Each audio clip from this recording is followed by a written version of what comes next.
एक ऐसी हीरोइन जिसके एक इशारे पर पूरा बॉलीवुड थरथराता था, जिसकी एक मुस्कान पर करोड़ों दिल धड़कते थे, जिसके नाम की तख्ती किसी भी फिल्म के पोस्टर पर लग जाए तो उस फिल्म की कामयाबी तय मानी जाती थी। लेकिन इसी हीरोइन की जिंदगी में एक ऐसा अंधेरा भी था जिसे आज तक किसी ने खुलकर बयान नहीं किया।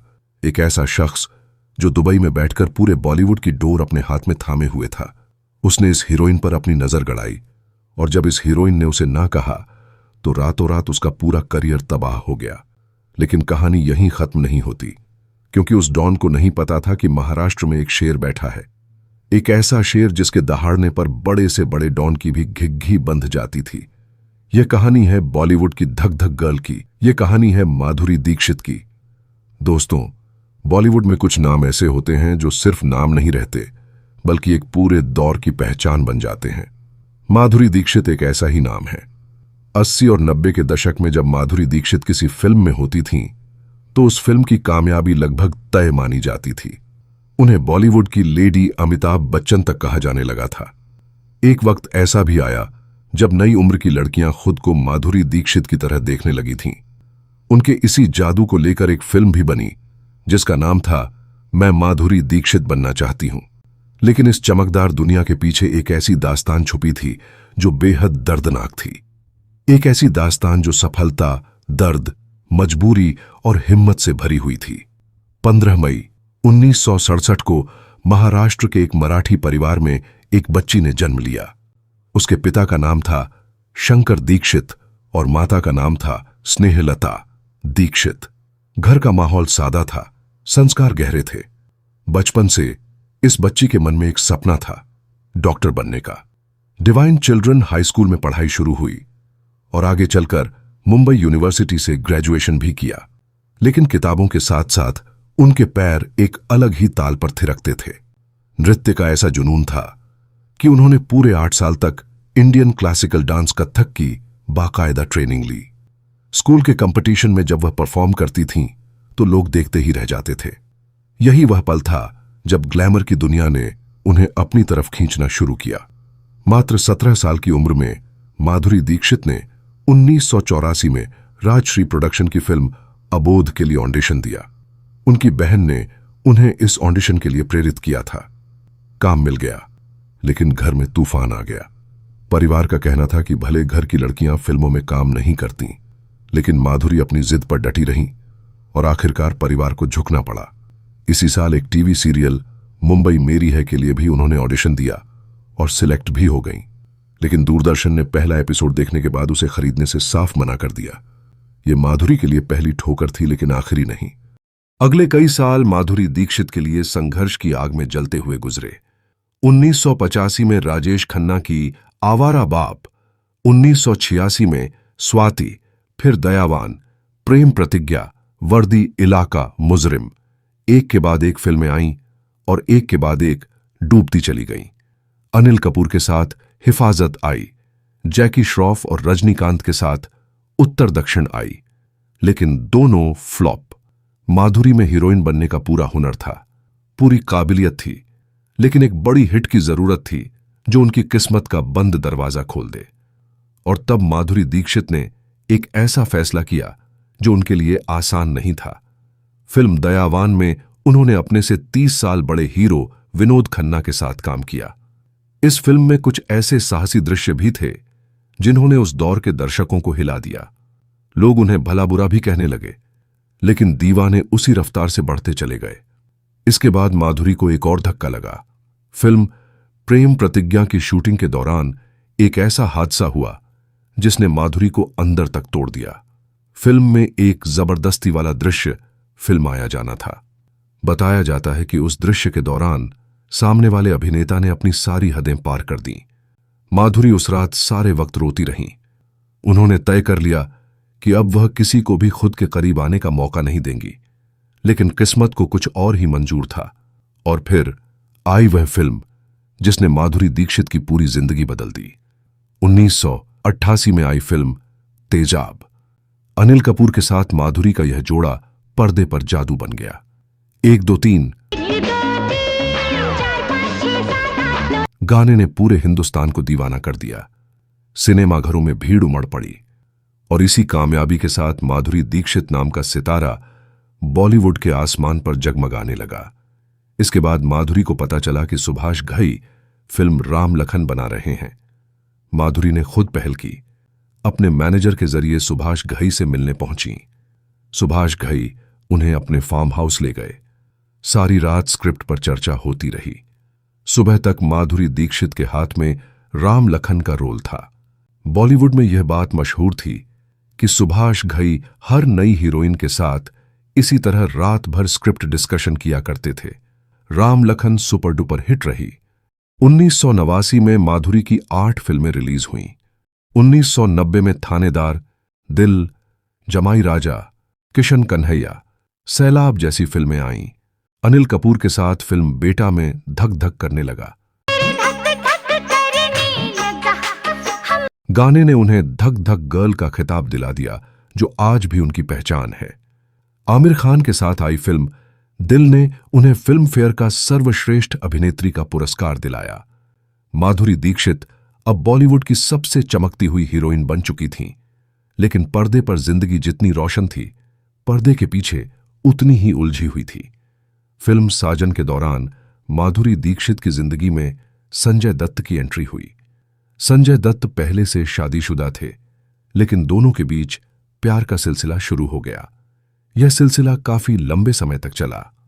1993 में खलनायक आई, जिसमें माधुरी और संजय दत्त पर फिल्माया गया चोली के पीछे क्या है। चोली के पीछे क्या है, चोली के... गाना 22 तरह के प्रतिबंधों के बावजूद पूरे देश में गूंजता रहा। यह फिल्म दोनों के करियर की सबसे बड़ी हिट साबित हुई। लेकिन इसी साल 1993 के मुंबई बम धमाकों के मामले में संजय दत्त का नाम सामने आया और माधुरी दीक्षित ने बिना एक पल गंवाए उनसे दूरी बना ली। इसके बाद माधुरी दीक्षित की जिंदगी में अनिल कपूर के साथ एक गहरा रिश्ता पनपने लगा। लगभग 18 फिल्मों में साथ काम करते करते दोनों के बीच कुछ ऐसा हो गया जो पर्दे से उतरकर असल जिंदगी में भी दिखने लगा। लेकिन जब अनिल कपूर की पत्नी शोभा को इस रिश्ते की खबर लगी, उन्होंने अपने पति की लगाम खींच ली और माधुरी एक बार फिर अकेली रह गईं। मिथुन चक्रवर्ती के साथ भी यही हुआ। कई फिल्में साथ कीं, रिश्ता गहरा हुआ, लेकिन जब मिथुन की पत्नी ने मोर्चा संभाला तो यह कहानी भी वहीं खत्म हो गई। क्रिकेटर अजय जडेजा माधुरी की जिंदगी में आए।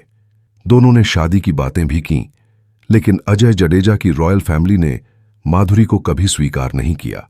और जब अजय जडेजा का नाम मैच फिक्सिंग में आया, माधुरी ने उनसे भी दूरी बना ली। जैकी श्रॉफ के साथ भी उनका नाम जुड़ा। वह भी शादीशुदा थे। वह कहानी भी उनकी पत्नी के आगे आने के बाद खत्म हो गई। माधुरी दीक्षित की जिंदगी में प्यार बार बार आया, लेकिन हर बार अधूरा ही रहा। हर बार किसी न किसी वजह से यह कहानी टूट गई। लेकिन इन सब प्रेम कहानियों से भी बड़ा एक अंधेरा उनकी जिंदगी में दस्तक दे रहा था।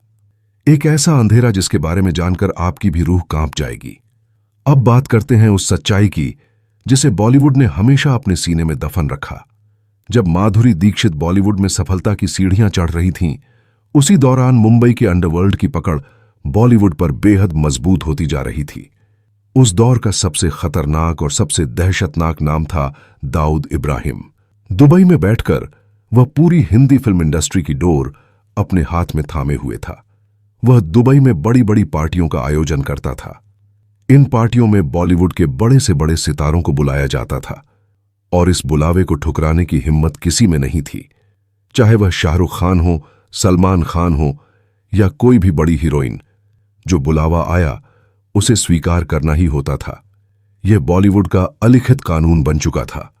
माधुरी दीक्षित जब अपने करियर की बुलंदी पर थीं, तब दाऊद इब्राहिम की नजर उन पर भी पड़ी। माधुरी की खूबसूरती, उनका जलवा, उनकी शोहरत, सब कुछ ने दाऊद को पागल कर दिया। उसने माधुरी तक अपना संदेश पहुंचाया, लेकिन माधुरी उस वक्त कामयाबी की ऐसी ऊंचाई पर थीं कि शायद उन्हें इस बात का पूरा एहसास नहीं था कि यह बुलावा किसकी तरफ से आ रहा है और इसे नकारने की कीमत क्या हो सकती है। उन्होंने इनकार कर दिया और इस एक इनकार ने माधुरी दीक्षित की पूरी दुनिया पलट दी। रातों रात माधुरी दीक्षित के पास आने वाली फिल्मों के ऑफर बंद हो गए। जिन प्रोड्यूसर्स ने उनसे फिल्में साइन कराई थीं, उन्होंने भी किनारा कर लिया। यहां तक कि जिन फिल्मों के लिए माधुरी पहले ही साइनिंग अमाउंट ले चुकी थीं, उन फिल्मों से भी उन्हें बाहर का रास्ता दिखा दिया गया। माधुरी दीक्षित समझ नहीं पा रही थीं कि अचानक यह सब क्यों हो रहा है। हर तरफ से दरवाजे बंद हो रहे थे, हर तरफ से खामोशी थी, और जब असलियत पता चली तो उनके पैरों तले जमीन खिसक गई। दाऊद इब्राहिम ने पूरी इंडस्ट्री में यह फरमान जारी कर दिया था कि माधुरी दीक्षित को कोई भी अपनी फिल्म में नहीं लेगा। किसी भी प्रोड्यूसर में इतनी हिम्मत नहीं थी कि वह इस फरमान को ठुकरा सके, क्योंकि इस फरमान को ठुकराने का मतलब था अपने काम धंधे की तबाही और खुद की जिंदगी को खतरे में डालना। अब माधुरी के सामने एक ही रास्ता था, या तो अपना करियर हमेशा के लिए खत्म होते देखो, या फिर उस बुलावे को स्वीकार करो जिसे एक बार ठुकरा चुकी थीं। माधुरी दीक्षित ने अपना करियर चुना। उन्होंने खुद दाऊद तक संपर्क किया और दुबई में आयोजित एक पार्टी में शामिल होने का फैसला किया। वह पूरी तैयारी के साथ उस पार्टी में गईं। 1, 2, 3 और राम लखन के गानों पर परफॉर्म किया, और उस रात जो हुआ उसकी भनक पूरी इंडस्ट्री को थी, लेकिन कोई भी जुबान खोलने की हिम्मत नहीं रखता था। इसके बाद माधुरी दीक्षित को काम मिलने लगा। उनका करियर एक बार फिर पटरी पर आ गया, और कहते हैं कि इसके बाद जब भी दाऊद इब्राहिम ने माधुरी को बुलाया, माधुरी बिना किसी नखरे के चली गईं। यह सिलसिला चलता रहा और इंडस्ट्री देखती रही, लेकिन किसी की जुबान पर ताला लगा हुआ था। लेकिन इस पूरी कहानी में एक ऐसा मोड़ भी आया जिसने दाऊद इब्राहिम को भी सोचने पर मजबूर कर दिया। मुंबई में एक शख्स था जिसकी दहाड़ से पूरा महाराष्ट्र थरथराता था, जिसके एक इशारे पर लाखों लोग सड़कों पर उतर आते थे, जिसके सामने बड़े से बड़े नेता भी घुटने टेक देते थे। वह शख्स था बाल ठाकरे, शिवसेना के वह सर्विजरवा जिन्हें मुंबई का असली बादशाह कहा जाता था। बाल ठाकरे के लिए महाराष्ट्र की माटी और महाराष्ट्र की संतानें सबसे पहले थीं, और माधुरी दीक्षित महाराष्ट्र की बेटी थीं। एक ऐसी बेटी जिस पर पूरे महाराष्ट्र को नाज था। जब बाल ठाकरे को माधुरी दीक्षित के साथ हुई इस पूरी कहानी की भनक लगी तो उनके अंदर का शेर जाग उठा। कहते हैं कि उन्होंने जो कदम उठाया उससे दाऊद इब्राहिम के मुंबई नेटवर्क की नींव हिल गई। बाल ठाकरे का मुंबई में जो असर था वह किसी से छुपा नहीं था। दाऊद का पूरा कारोबार मुंबई के रास्ते ही चलता था, और मुंबई में शिवसेना की पकड़ इतनी मजबूत थी कि अगर बाल ठाकरे ने ठान लिया होता तो दाऊद का मुंबई से जुड़ा हर रास्ता बंद हो सकता था। कहते हैं कि यही वह दबाव था जिसने दाऊद को यह सोचने पर मजबूर कर दिया कि माधुरी दीक्षित को बार बार परेशान करना अब उसके लिए भी खतरे से खाली नहीं है। बाल ठाकरे का नाम ही उस दौर में एक ऐसी ढाल था जिसके आगे बड़े से बड़े डॉन की भी हिम्मत टूट जाती थी। यह वही दौर था जब बाल ठाकरे खुलेआम कहते थे कि अगर किसी ने महाराष्ट्र की बेटी की तरफ आंख उठाकर देखा तो उसकी आंखें निकाल ली जाएंगी। और दाऊद इब्राहिम यह बात बहुत अच्छी तरह जानता था कि बाल ठाकरे जो कहते हैं वह करके भी दिखाते हैं। इसके बाद शाहरुख खान के साथ अंजाम, फिर कोयला और दिल तो पागल है जैसी फिल्मों ने माधुरी को एक बार फिर सफलता की ऊंचाई पर पहुंचाया। देवदास उनके करियर की पहली पारी की आखिरी बड़ी हिट साबित हुई। लेकिन अब माधुरी दीक्षित थक चुकी थीं। इस चमकदार दुनिया की काली सच्चाइयों ने उन्हें अंदर तक थका दिया था। उन्होंने तय किया कि अब एक नई शुरुआत करनी है। साल 1999 में माधुरी दीक्षित अपने भाई से मिलने कैलिफोर्निया गईं, और वहां उनकी मुलाकात हुई डॉक्टर श्रीराम नेने से। डॉक्टर नेने फिल्मी दुनिया से बिल्कुल अनजान थे। उन्हें बॉलीवुड की चकाचौंध से कोई लेना देना नहीं था, और शायद यही बात माधुरी को सबसे ज्यादा पसंद आई। पहली ही मुलाकात में दोनों के बीच एक अजीब सी कशिश पैदा हुई। दोनों ने एक दूसरे को दिल दे दिया। 17 अक्टूबर 1999 को माधुरी दीक्षित ने डॉक्टर श्रीराम नेने से शादी कर ली। बॉलीवुड की धक धक गर्ल अब माधुरी श्रीराम नेने बन चुकी थीं, और इसी के साथ उनकी जिंदगी का एक अध्याय बंद हो गया। वह अध्याय जो संघर्ष, सफलता, दर्द, मजबूरी और एक अनकही खामोशी से भरा हुआ था। बॉलीवुड की चमकदार दुनिया में जहां हर तरफ रोशनी दिखती है, वहां कुछ अंधेरे ऐसे होते हैं जो कभी सामने नहीं आते। माधुरी दीक्षित की यह कहानी उन्हीं अंधेरों में से एक है। तो दोस्तों, यह थी माधुरी दीक्षित की वह अनकही दास्तान जिसे बॉलीवुड ने हमेशा अपने सीने में दफन रखा। आपको यह वीडियो कैसा लगा कमेंट में जरूर बताएं। वीडियो पसंद आया तो लाइक करें, अपने दोस्तों के साथ शेयर करें और अगर अभी तक चैनल सब्सक्राइब नहीं किया तो अभी कर लीजिए, क्योंकि ऐसी और अनकही कहानियां यहां आती रहती हैं।